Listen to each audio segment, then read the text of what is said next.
So first off, we have Krystian Ganko from MIT. His field is chemical engineering, and his advisor is Richard Bratz, and he did his practicum at Argonne National Lab. Please welcome Krystian.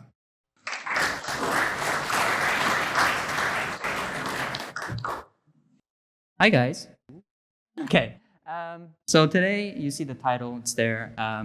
Maybe throughout this talk, I want to emanate informally or maybe implicitly what the CSGF has given to me. The style and the flow of my talks, that's probably going to give it away. But yeah, there are my collaborators, big project. It's the polynomial chaos-based stochastic model predictive control of this contraption here, a tubular dynamic protein precipitator.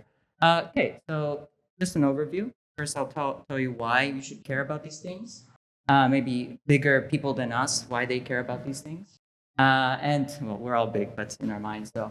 And then the methods that I use to approach these things with. Fancy words, PCE, I'll tell you about that.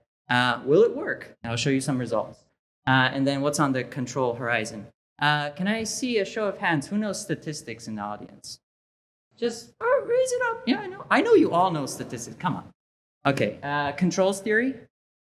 Oh, okay. Great. Maybe optimization theory. Great. Fantastic. I love this crowd. Okay. So now the engineering stuff and why we should care. So the global market of biotherapeutics is mostly proteins at this point. 50% is this thing called a monoclonal antibody. And monoclonal antibodies, they're large macromolecules, and they have some use cases. I mean, they can solve cancer in some cases, solve cancer.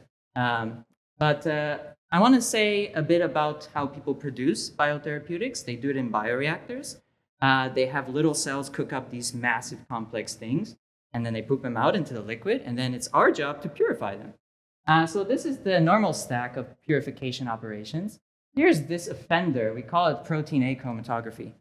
Protein A chromatography is ridiculously expensive. They show that, 1 for 1, the increase of protein A chromatography raw materials correlates with, basically the same increase in the price of the final product.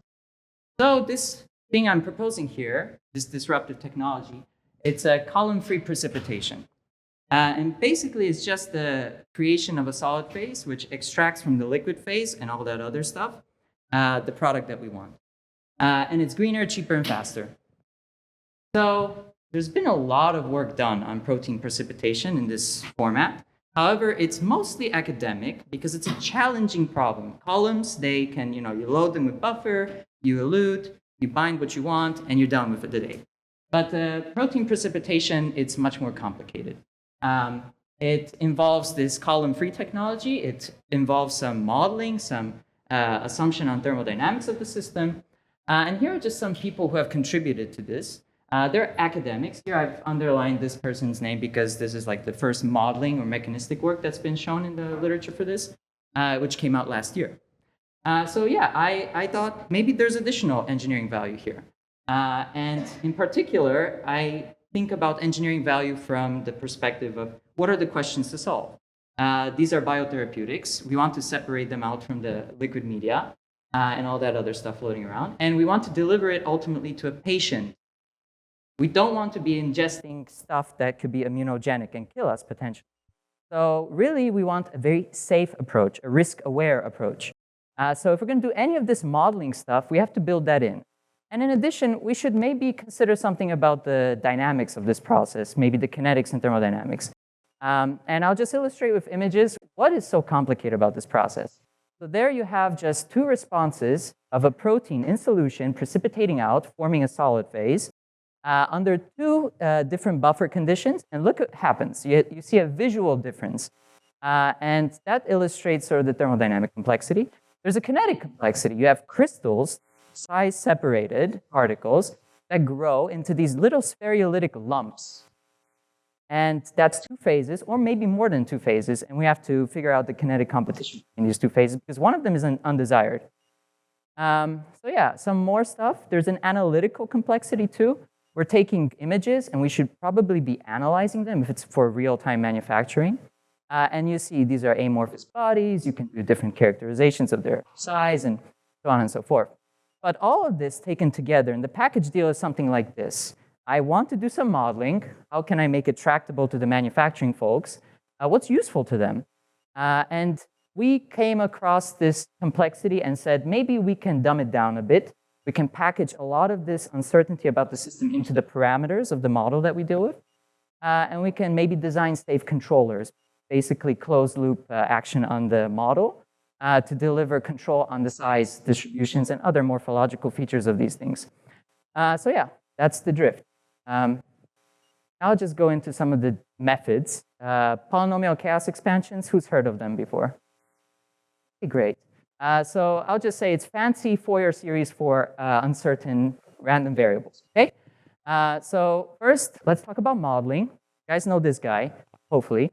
So throughout the CSGF, it was always thrown in my face, why are you doing these models? Actually, I guess this was my own closed loop feedback. Like, why am I doing this? And I thought maybe it's because the utility of the model has something to do with these things.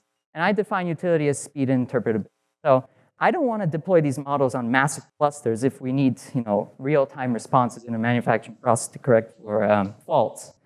We also want interpretable stuff. So AI off the table. Sorry. And we'll go back to like traditional modeling practices because fortunately, mass conservation is rock solid. You're not going to break through mass conservation. And if you do, you're probably nuclear or something like that. But yeah, we talk about population balances. So we want to have some sort of balance on the population of particles as their size distributed. We have this tubular reactor. Stuff flows in. It's usually an inlet particle distribution, which is the seed distribution. That's F. We have the concentration of our precipitate or the precipitating agent in solution. And then we have a temperature.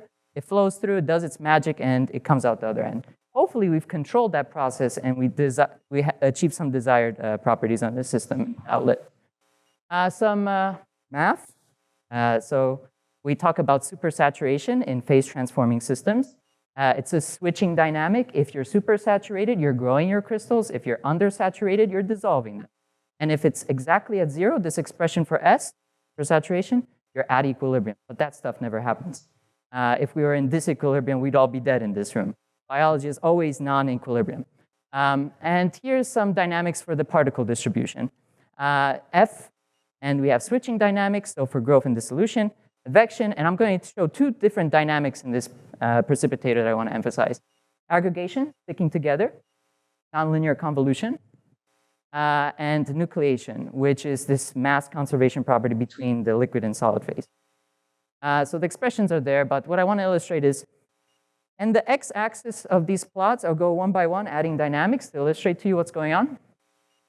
X-axis is the axial position of the tubular reactor when solving those models, and then y-axis there is the particle volume, x. So a bit confusing there. But what we do now, we disregard all those 2 main dominating particle dynamics, and we consider only growth and advection.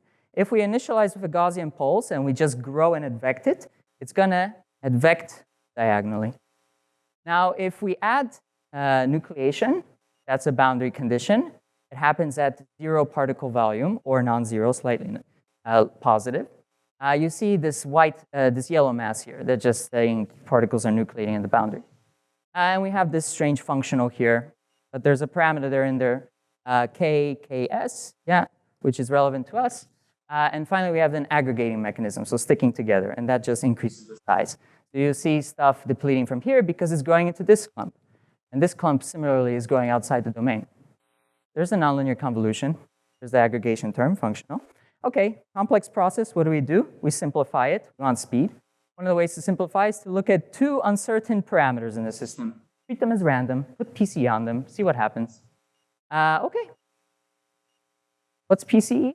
Basically a fancy way of modeling noise in our system. So we have stochasticity, which is actually very challenging to deal with. It's computation complex, but we'll treat it deterministically. As I mentioned, it's a Fourier series-like expansion.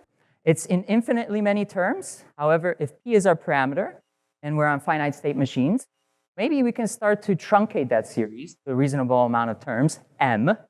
and implant that in all our expressions of interest. So f is the particle size distribution. If we do that and we propagate it through, this is a linear expansion, we might be able to compute deterministically properties of that system, for example, the expectation and variance, which are useful in this risk-aware manufacturing context. Great. Will it work? Who thinks it will work? Oh my goodness. Well, I put a dot there, so it's not a question mark. Great. So deterministic open loop simulations, no controls. I sped it up. I used the CSGF skill set, right? I'm solving, what is that? 91,000 ODEs in some discretization scheme in 1.5 seconds. Not bad. And if I simulate it, so these are inputs, and that's a liquid phase output. You see this is the protein concentration in liquid phase is being depleted as stuff is growing in the solid phase.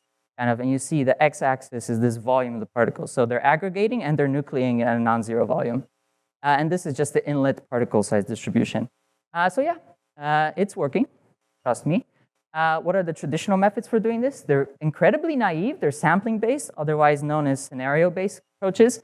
They're expensive because they require sampling all your random parameters and just naively producing all those responses and then averaging out behaviors in the system. So imagine doing that 1.5 second simulation 1,000 times. Ridiculous.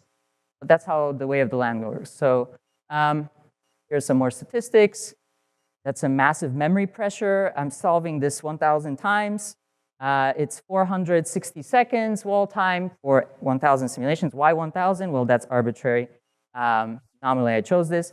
And note, I'm solving, what is that? 91 million per ODE. Crazy. OK, so let's see what responses we get from averaging this approach. I'm just going to put up a lot of fancy colors. Stick with me. They're just the properties of the system that we can find statistics on, the mean, the variance. And if you see colors and they match between each other, you can ask me after the talk why that is. But you get these responses for all these different profiles. And that's for the Monte Carlo sample, this naive method. OK, and now if we go to the PCE method with one order of expansion, oops, I did a switcheroo, right? One truncation order is enough to capture the mean and the variance of this process within a third-degree decimal precision. And visually, I'm switching between the two, not much difference. So this was surprising to us. And what does it do to the computation time? Now, I'm feeling like a bit of a salesperson, but trust me on this. I did my job. Same memory pressure, 13 seconds. 30-fold times increase in getting variance properties for a PDE system. And now actually I'm solving a system of PDEs, so I have slightly less ODEs to discretize, 27,000, but look at that. Numbers match up. And then we can also use higher order truncations, but did they give us more accuracy? Utility considerations? Not necessarily. Well, it does give us accuracy, but we don't need spectral accuracy for manufacturing context. OK, so control horizon. All right, controls, guys. So this is a work in progress, but we want to do now this control, closed loop controller synthesis on dynamic optimization system, and specifically using nonlinear model predictive control. You use the model, which is stochastic in our case, which is where and it's nonlinear, which is the nonlinear model predictive part. And we formulate over the inputs that we can inject in this system some optimization problem where we have an objective. I'm talking about maximizing the particle size here, but maybe there are different ones. And a regularization term, very important, very important. This helps with the posedness of the optimization problem. And if you guys know anything about dynamic optimization, these things take maybe, rule of thumb, 1,000 times longer than the forward simulation of your past of the system. So if we saw 15 seconds there, 15,000 seconds, OK? Rule of thumb. And it depends, of course, on the optimization you're using. But yeah, we have some algorithm here. I can bore you to death with this, but it works. And for the people who are numerical optimization guys or women, right, SLSQP is what I used. Second order, approximate Hessian, fantastic. So some results. I'm still debugging this because the regularization tricks and stuff. But what you will see is at the top are the inputs. These vertical lines, dashed ones, are the sampling times. How it works in NMPC is that you have a sample of your process, you update your model, you solve forward with the predictions, and you find the best optimal inputs, and you step forward. You repeat that. So I repeated this 10 times under some controller hyperparameters, and I produced those responses at the bottom. So the input resulted in an output liquid phase profile in this green one here. It has a small bar or envelope, that's the uncertainty, and it progresses that way. Now, if I change the regularization quantity, I get a different response. Now you can see the uncertainty envelope's a bit bigger. Sorry, people in the back. Okay, so in conclusion, thanks for coming to my talk. Some things that you might pull away is that PC is great, it's accurate, at least in low order, and computationally efficient. Why do we care about uncertainty in this problem? Well, we're probably going to deploy this model in a real-time context. We want a fast simulation solve. We want risk-aware particle manufacturing. Because again, this is a safety-critical application. We don't want to ingest things that would kill us. And stochastic NMBC is now tractable, which is crazy. If you ask any controls guys, what do they care about? Or even people in stochastic NMPC land, they're like, this is not possible. And they usually do finite ODE systems. Anyway, so thanks to everyone here, CSGF in particular. Sven was my advisor at Argonne and kind of injected this love for practical numerical optimization. But yeah, that's my advisor and that's my lab, and thank you to CSGF and all my funding.